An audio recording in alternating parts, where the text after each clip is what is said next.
From iconic prequel ships to legendary sets from the originals and even some sequel bangers, today we'll go over all the sets that LEGO Star Wars needs to remake. Drop your most desired remake in the comments, strap in and let's get into it. Now, the Gungan Sub is one of the most iconic vehicles from the Phantom Menace, yet LEGO has only ever made this set twice. The first one actually released in 1999, the very year LEGO Star Wars kicked off, and it hasn't aged well at all, but its 2012 iteration is still an incredibly beloved set nowadays. Even 13 years later, it's still a beautiful model and the minifigures featured in that set are beautiful. Jar Jar Binks, Obi-Wan, Qui-Gon and Amidala in her royal outfit make up a wonderful figure selection, so it will be hard to top that, but finally getting a Boss Nass minifig for example would make a remake far more desirable. With updated building techniques and new pieces, they could absolutely improve this build, and who knows, maybe for the 30th anniversary of LEGO Star Wars in 2029 we could see a set like this. Something I would like to see even sooner though is an updated Podracer selection. The last Podracer related thing LEGO released was the Mos Espa Podrace diorama from last year, but before that we got Anakin's Podracer in 2019 and the next one was Anakin Skywalker and Sebulba's Podracers in 2011. That set was glorious and is definitely one we need a remake of. LEGO has made more and more double packs in the last year, so a $100 set featuring 2 Podracers and figures like Anakin, Sebulba, Watto and Shmi would be a dream. Lastly, for the Phantom Menace, we need another proper Naboo Starfighter. I know technically Mandos and 1 Starfighter from 2022 could be counted here. I want a classic yellow and silver version though, like we see Anakin fly. There have been many iterations over the years, yet the last proper one actually released in 2014, more than a decade ago. That model of it was way too big. I still loved it, but now would be the perfect time to release a scaled down, more accurate version, given that LEGO has kinda been pushing in that direction anyways. A set like that could literally be released for $30 to $50 and I assure you it would sell well. Another set that could go well with the Naboo Starfighter, even though I would want its Clone Wars iteration, is the Vulture Droid. Despite it being such a prominent part of the Clone Wars and Revenge of the Sith, the last minifig scale Vulture Droid released was 2014's version. I personally thought it was an awesome set, which is why I really want another one. We have gotten the ARC 170 now and we'll be getting a V19 Torrent, so why not also put out an antagonist to those sets with a Vulture Droid that doesn't have to be as big as 2014's set with 1 or 2 figures. I don't think anyone would mind that. Another Separatist set I really want to see remade is the Separatist Shuttle. Its only proper version was released in 2009 and the closest thing we've gotten since was technically the Phantom 2. In Clone Wars it's such a prominent ship and a version featuring Grievous from the Younglings arc for example or Newt Gunray with a couple of Magna Guards would be so sweet. It's also not a huge model and could easily be a $50 set, even though realistically it'd probably be closer to $70. A big set I want to see remade though is the Republic Frigate. Our only ever set of this ship came out in 2011 and it was a beauty of a set. It appeared a bunch of times in Clone Wars, most memorably for me in the very first episode of the show, Ambush. A version of the frigate based on that opening scene, featuring Yoda, Jack, Thaya, Rise and maybe a clone pilot or officer could easily fill that $100 to $160 slot. Take the Onyx Cinder for example, with 5 figures and 300 pieces more than 2011's Republic Frigate retailing for $140. That slot could be taken up perfectly by the Republic Frigate in the future. Another Republic vehicle I want to see is the Republic Attack Shuttle. As a ship from the Clone Wars, it became particularly relevant again with the finale of Season 7. LEGO has only ever released one set based on the model, all the way back in 2009, featuring Mace Windu, a clone pilot and a normal clone trooper. If LEGO was to revamp that set, a Season 7 version, including their new Maul minifig and perhaps an Ahsoka or even Jessie would be fantastic. It'll be a little late for the 5-year anniversary, but you know, we can hope for another one in the next couple of years. That's not the only Republic ship I want to see though, because there's also the V-Wing. The V-Wing is one of the most prominent starfighters in Revenge of the Sith, yet we haven't seen LEGO release a single version of this ship since 2014. That iteration of the V-Wing is beautiful in my opinion, and even a re-release of that set would satisfy me, but I think with advanced building techniques it could be improved even more. It also doesn't have to be based on Revenge of the Sith, since it also appears in the Bad Batch quite often, so an Imperial version, as we saw in 2011, featuring a TK trooper for example, is an option as well.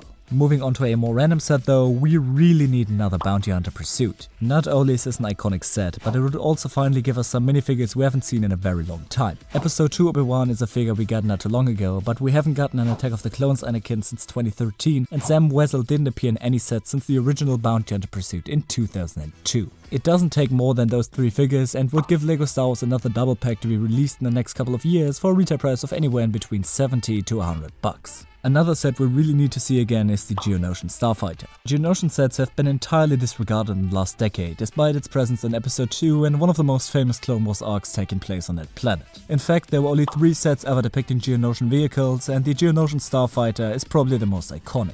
It's a very unique build and would allow us not just to get a few Geonosians, but also potentially new clones like Wax and Boyle for example in their ARF uniforms.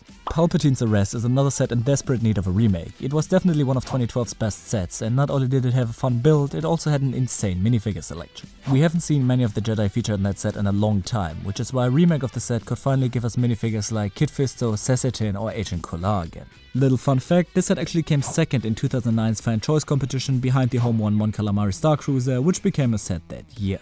Dancing in between the prequels and originals, another ship that desperately needs a remake is the Y-Wing. Now the Y-Wing, next to for example the Star Destroyer, is one of the few models that appears in every era of Star Wars. The last minifig scale Y-Wing LEGO released was the Resistance Y-Wing Starfighter in 2019, which was based on the Rise of Skywalker. I personally would enjoy another Rebels Y-Wing, given the last proper one released in 2017, ignoring 2023's Yavin 4 mini version, but a Republic Y-Wing, either modeled after Anakin's Y-Wing from 2009 or the one from the Clone Wars finale, would be wonderful too. Another iconic rebel ship we've been missing lately too is the A-Wing. While the X-Wing has gotten 4 proper minifig scale versions since 2018, there's only been a single real-to-scale A-Wing in that same period, 2019's Resistance A-Wing Starfighter. The last Rebel one was released in 2017, and we are in need of another version that isn't part of the 4+ collection or UCS or anything but a proper minifig scale set. But whether you believe it or not, there's actually a third iconic rebel ship from the originals which hasn't been seen in LEGO form since 2014, the B-Wing. The B-Wing, along with the X, Y and A-Wing, makes up the most iconic part of the Rebel fleet, yet it has been grossly underrepresented by LEGO. We have only ever gotten 3 minifig scale versions of the Starfighter, the last one being released 11 years ago as mentioned, despite the ship appearing here or there since. For example, an entire Rebels arc was dedicated to finding the prototype of the B-Wing, and the finale of Skeleton Crew also prominently featured B-Wings taking down a pirate cruiser. So I would love either a Skeleton Crew based set, since we only got one so far anyways, or a classic originals version. Speaking of classics and the originals though, there's one set we cannot forget, which is the Sandcrawler. The Sandcrawler is a vehicle appearing throughout the entire saga, and one that has only been adapted 3 times in minifig scale by LEGO. Its best iteration is undoubtedly 2014's UCS set, but even 2018's version wasn't that bad. I think it's time for another version of the set, and it doesn't even have to be based on its episode 4 appearance. We saw another Sandcrawler in The Mandalorian, and that would be just as fun as any A New Hope variant. The price and size would be difficult though, since there really isn't any middle ground between a $300 to $400 UCS version or a $150 smaller one akin to 2018's set. Now for a set I want to see revamped, simply because it's one of my favorite ships from Star Wars, we need another Gozanti class cruiser. LEGO released their only take on this ship in 2015, called the Imperial Assault Carrier, and it was a pretty good set, despite a bunch of pieces being wasted on these midi-scale TIE fighters. As I said, this is one of my favorite ships from Star Wars, but it's also one that is featured in so many movies and shows, which means that it's not limited purely to its Rebel version. For example, I don't think its brief appearance in The Phantom Menace justifies its own set, but Mandalorian Season 2 Episode 3 was entirely dedicated to stealing one of these, and afterwards it became a vital part of the Mandalorian fleet in Season 3. So a version of this set, including minifigures like Mando, Bo-Katan, Koska Reef, X-Wolves and a few Imperials could have a realistic shot. In my dreams at least.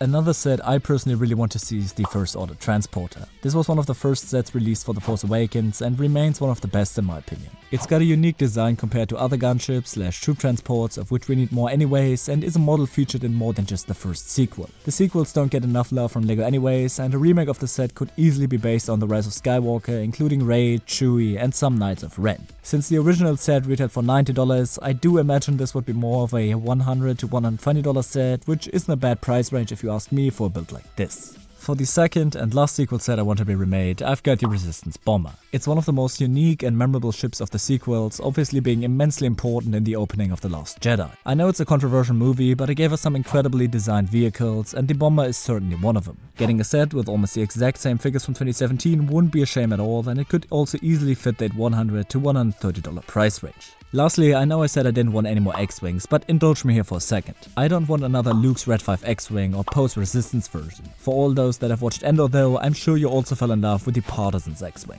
Their black paint was very unique, and if we're getting any new X-Wing, I'd like it to be one of these, maybe featuring Saw Gerrera and 2 tubes, as well as a few more Partisans. An Andor set that already exists and is absolutely amazing though is the Amoshan Ferrix, of which you can check out my review by clicking the video on screen right now, and until next time, goodbye.